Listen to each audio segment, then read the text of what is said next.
Hello and welcome to That Man.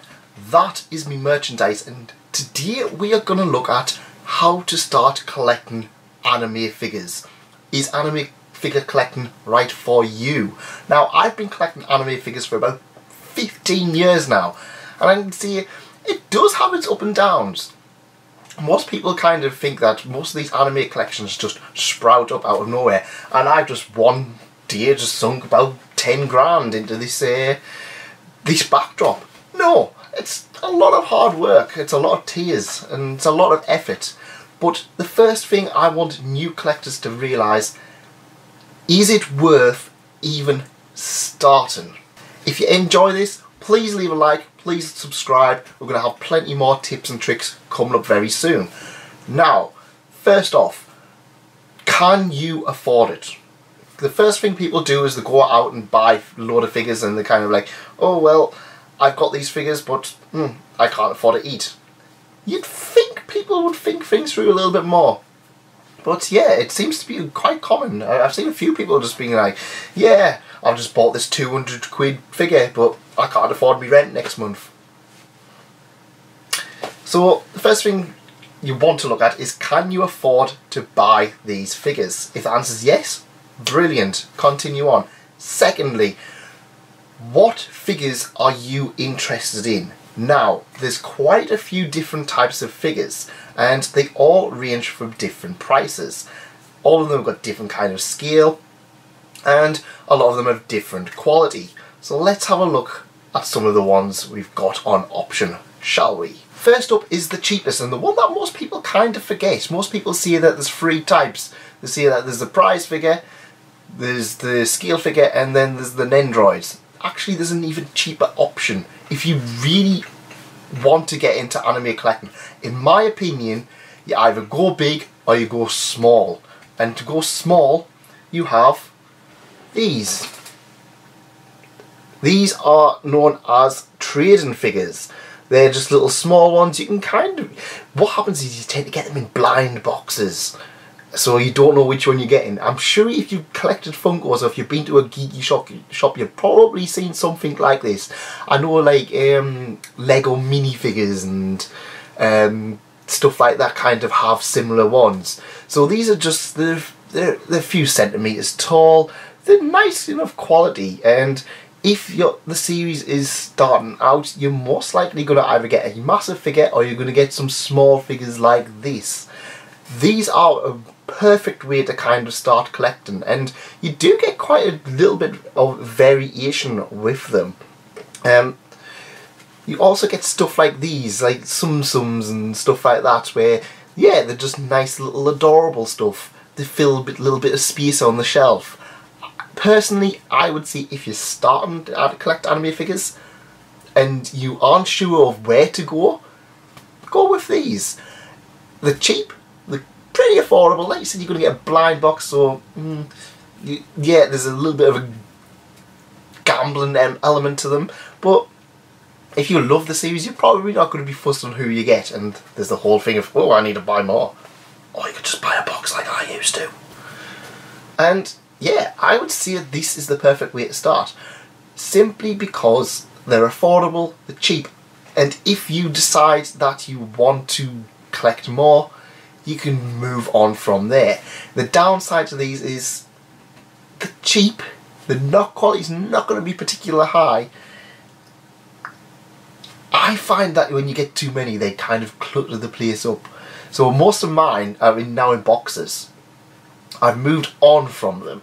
I've got a few where I keep them for personal reasons, like I really love the character, or there's no other character available, or I've got some where it's like, it was like my first figure, so I was like, yeah, I'm going to keep them. But yeah, they're a little bit cluttery. We've also got stuff like the Amiibo as well, and like Pop Funkos. I would kind of put them in kind of like the trading figure kind of standard, where they're kind of like, yeah, they're nice, you can nicely put them on your shelf and kind of just have a few here and there. You don't want to break the bank and stuff like that. Personally, in my opinion, they're the best way to start off. Next up, we have prize figures. Now, prize figures tend to be more or less available in Crane Games. So as you can see here, we have this adorable Yukari figure. She was about 20 quid, and that is the aftermarket price. What you will probably find is that most stores that sell these sell them for about 15 to about 30 quid, depending on the size and quality. These are available in Crane machines in Japan, so if you've got a Toreba account. And they do the job. I kind of buy these until I can find an upgrade. This is the first Girls and Panzer Yukari figure I got, and yeah, I love the character to pieces, but I've never seen a bigger figure that I really want to buy. So she does the job, and yeah, she's nice and adorable. We also get some other ones. Like I said, we've got this Nico Robin that I picked up, and I actually reviewed not long ago. Did an unboxing of her, and yeah, she's a unique take on the character, and this is a pretty big one. I mean, compare her to Yukari. Yeah, she's a nice, decent size, so you can get some decent sized figures without breaking the bank. Again, the quality on these is a bit hit and miss. These are no way, shape or form to replace the higher quality figures. They're lovely, they're quite nice, they won't break the bank, but again, in my opinion, when I'm kind of looking at shelf space and stuff like that, it's the prize figures that kind of go first, apart from like the styling and the trading figures and stuff like that. So they're nice, but again, I feel like if you don't want to pay 100 quid on a character, but there's a nice 20-30 quid character, brilliant. These are for the series that you kind of go for, where they're kind of like, oh well, I like that, but I don't know if I'll like it in a few months' time. Stuff like Cells at Work. For me, My Hero Academia was one where I loved it, then kind of dropped off. Fairy Tail. A lot of seasonal anime is kind of like that as well, where you're kind of up and excited with it, but then you kind of drop off a little bit. At least in my opinion, anyway.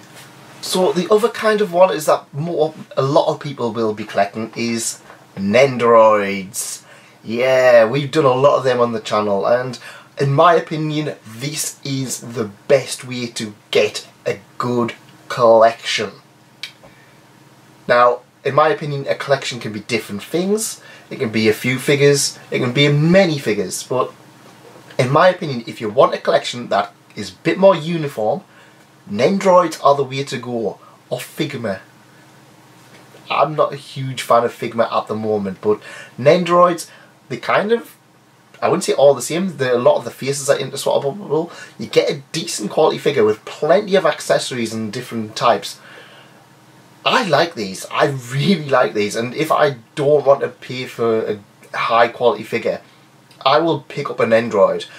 Again, much like the styling figures and the prize figures, these are kind of the ones you go to when it's like, oh well, I don't know if I want to pay 100 quid for a Yotsuba figure. I don't know if I want to buy a Little Witch Academia like 200 quid scale figure, but I'm happy to buy a 40 quid one or 30 quid one.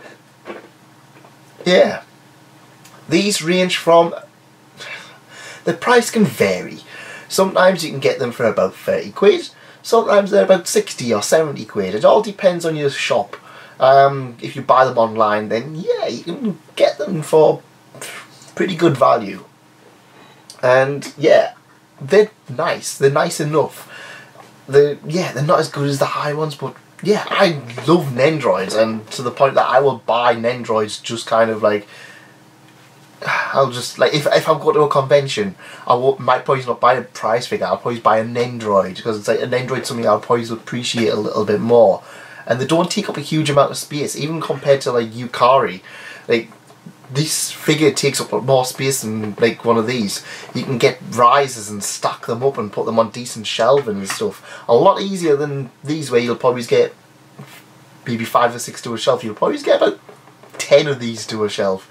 Yeah, it's a good alternative if you want to start buying a few figures. We come to the scale figures. These are the figures that are going to break the bank. So yeah, looking at these almost straight away, you can tell the quality is so much better. Actually, this was quite an old one. The quality on this one, yeah, it's still nice.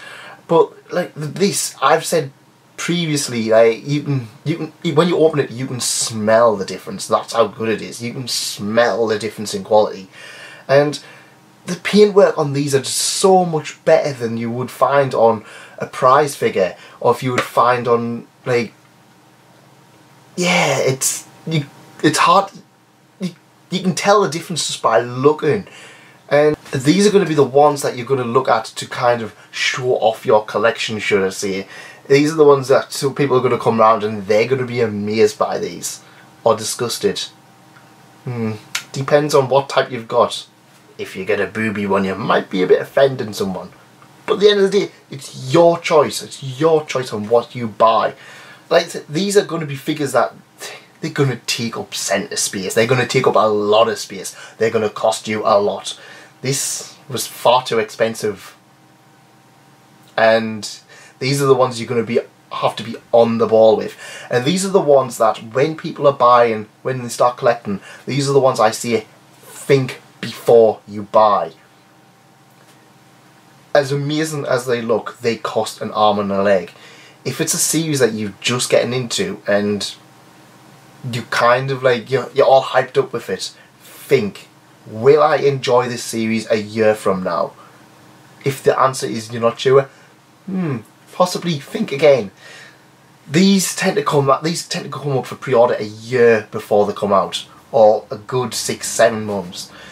I paid for this. I pre-ordered this one like at the beginning of 2018, and it wasn't released until Christmas last year. I didn't get it until like January, February time. It's a lot of time for things to be changed. So if it's a seasonal series, Cells at Work, Megalobox, Miss Kobayashi's Dragon Maid, Keijo, Yuri on Ice, that was another one where a lot of people bought into the series and then a few months later they kind of weren't fussed about it as much. They do have better resale value than say an Nendoroid, and you might want to consider keeping the boxes for all of these figures. Because, for example, this one, you can't get it anymore. It's quite hard to find, and it's quite expensive, so the resale value, pretty decent. But you want to have all the box and you want to keep it in good condition. So think before you buy. Think before you buy. Last one I want to continue talking about is these. This one that's just made a massive racket. These are figures or model kits that you've got to build yourself. So you're going to find a lot of mech series, Gundam especially, Full Metal Panic. There was a lot of Girls and Panzer ones as well. Stuff like that. You're going to find you're going to have to build them yourself. And yeah, these are ones, they're a little bit different. There's quite a bit of satisfaction with just building one of these. Well, I say that.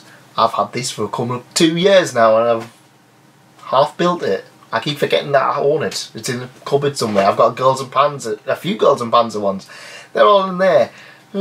But yeah, in my opinion, these are lovely little ones, and they're nice for ones for people to do together.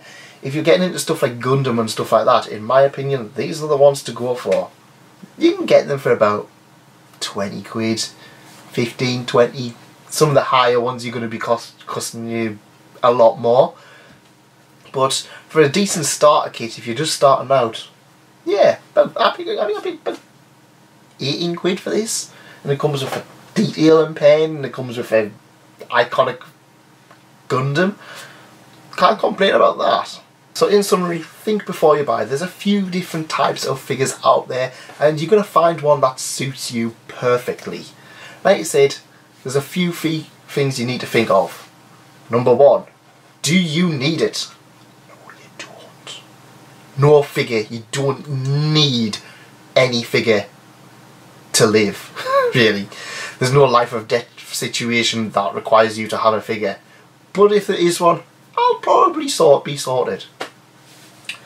2, Do you want it? Most likely the answer to this one is yes, you do. Number 3. Do you love the series enough to pay that kind of money for? If the answer is yes, go for it. You might have a little bit of buyer's remorse, but that's one of those things. You've got to take that gamble. If you love the series, if you love the series for years, for example, I love One Piece so much. I love Nico Robin. She's been my favourite character for probably about 18 years now. So yes, buying a Nico Robin figure for me, it's not really, it's a no-brainer. Like I said, if you like the series a year on, if you bought the DVD as soon as it comes out and you watch it quite regularly. For me, Girls and Pants, I did that. I watched it all the time. ReZero, I bought the light novels. Konosuba, I bought the manga and the light novels. Yeah, these are series that I'm going to be saying, yes, yes, yes, I really love these series. So yeah, I can agree to pay for them. Can you afford it? I mean, that should be number 1, but can you afford it? Like I said, you don't want to break the bank. You don't want to be not eating so you can have a plastic figure that you and a few other select people are going to enjoy. Another one is, have you got other figures similar to that? So for example, my ReZero Rem. I've got this one, I've got the Figma, and I've got the Nendoroid. I don't really need another Rem figure now. Nico Robin, I need to buy all of them, but Rem, I don't need to buy any more Rem figures. I might buy a Ram to go with it, and that's the slippery slope, because if they do figures that go alongside it, you're like, yeah. I tend to buy, if a Chopper comes out with a Nico Robin, I try and get both of them, because yeah, I like both of the characters enough to buy both of them, and they usually fit uniformly together quite well. But do I need to buy another Rem now that I've got a £100 one?